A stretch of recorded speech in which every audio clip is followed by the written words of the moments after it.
राम मंदिर के चढ़ावे के मामले को लेकर के एसआईटी जांच के बीच में 8 आरोपियों को गिरफ्तार करके जेल भेजा जा चुका है।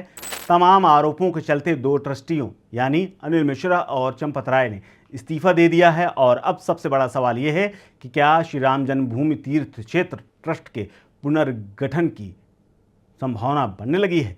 क्या आने वाली जो बैठक होनी है, क्या उसमें कोई बड़ा फैसला हो सकता है और क्या सीईओ पद बनाया जा सकता है जो कि पूरे ट्रस्ट को गवर्न करेगा। दरअसल एसआईटी ने भी अपनी शुरुआती जांच में इसके पुनर्गठन के लिए एक संस्तुति दी है, यानी एक सुझाव दिया है। इसके साथ ही किसी प्रशासनिक अधिकारी को मुख्य कार्यपालक अधिकारी यानी सीईओ बनाने की आवश्यकता पर भी बल दिया है। ऐसे में 11 जुलाई को होने वाली ट्रस्ट की 3 महीने वाली महत्वपूर्ण बैठक जब होगी तो इस बात का भी ख्याल रखा जाएगा। फिलहाल बैठक में 1 हफ्ते से ज़्यादा का समय बचा हुआ है, इसीलिए माना जा रहा है कि केंद्र सरकार भी इस बीच में सीईओ की नियुक्ति के संबंध में अंतिम निर्णय लेने वाली है। और इसके लिए प्रधानमंत्री नरेंद्र मोदी जब स्वदेश लौट चुके होंगे तब इस पर फैसला हो चुका होगा।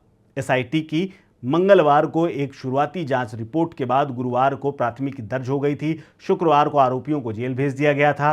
ट्रस्ट के महासचिव चंपत राय और सदस्य डॉक्टर अनिल कुमार मिश्र ने त्याग पत्र दे दिया था और इन पर भी बैठक में फैसला होना है। हालांकि मीडिया में चल रही तमाम खबरों और संघ और विश्व हिंदू परिषद के दबाव के बीच में दोनों पदाधिकारियों ने पीएमओ के निर्देश पर इस्तीफा सौंपा था। ये भी कहा जा रहा है कि इस्तीफे को लेकर के भी तमाम अटकलें हैं, लेकिन शनिवार को कोषाध्यक्ष स्वामी गोविंद देवगिरी ने एक पत्र ट्रस्ट के एक्स हैंडल पर पोस्ट करके इसकी जानकारी सार्वजनिक कर दी। साथ ही ये भी बता दिया कि ट्रस्ट की बैठक में इसे स्वीकार करने पर विचार होगा, यानी अगली बैठक में एजेंडा ये इस्तीफे भी होंगे। आपको बता दें कि ट्रस्ट हर 3 महीने में एक बैठक करता है। 11 जुलाई को भी एक बैठक होनी है।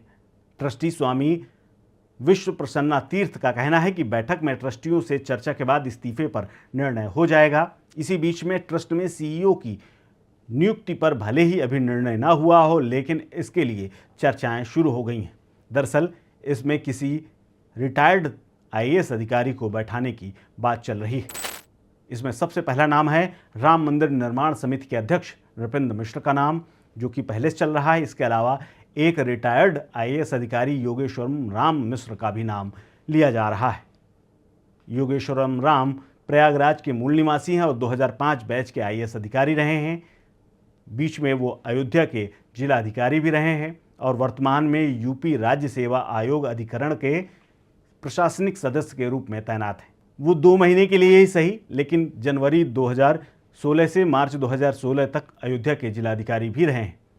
हालांकि त्यागपत्र स्वीकार होगा तो इसके बाद ट्रस्ट में 3 पद खाली हो जाएंगे। त्यागपत्र स्वीकृत होता है तो 3 पद रिक्त हो जाएंगे। ऐसे में एक पद अयोध्या राज परिवार के मुखिया बिमलेंद्र मोहन प्रताप मिश्र के निधन के कारण जो 1 साल पहले खाली हो गया था, उसको भी भरा जा सकता है। वहीं ट्रस्ट के अध्यक्ष महंत नृत्य गोपाल दास, सदस्य और अधिवक्ता के पराशरण सहित कुछ अन्य ट्रस्टी स्वास्थ्य और अधिक आयु के कारण पहले से ही सक्रिय नहीं हैं। ऐसे में वो बैठकों में ऑनलाइन ही शामिल हो पाते हैं। ऐसे में अगर ट्रस्ट का पुनर्गठन होता है तो इन ट्रस्टियों के स्थान पर नए नामों पर विचार किया जा सकता है। हालांकि ट्रस्ट में सीईओ के पद को लेकर के कोई व्यवस्था नहीं है। अगर सीईओ की नियुक्ति होती है तो उससे पहले ट्रस्ट की उपविधि यानी केंद्र सरकार ट्रस्ट में किसी सीईओ को नियुक्त करने के लिए उसमें बायलॉज में परिवर्तन कर सकता है, यानी चेंज कर सकता है। विधि के जानकारों के मुताबिक बिना ट्रस्ट की नियमावली बदले सीईओ की नियुक्ति नहीं की जा सकती है। अगर होती है तो वो अवैध होगा। हालांकि इसके नए बायलॉज शामिल करके सीईओ का पद सृजित किया जा सकता है और उसमें इन्हें जगह मिल सकती है। फिलहाल अयोध्या की जो राजनीति है, अयोध्या की जो मंदिर को लेकर के व्यवस्थाएं हैं, वो काफ़ी हद तक बदलने वाली और अगली बैठक में सबकी नज़र रहेगी। फिलहाल इस खबर में इतना ही। इस खबर को लेकर के आप क्या सोचते हैं? क्या सीईओ की नियुक्ति हो जानी चाहिए? इस पर आपका क्या मत है?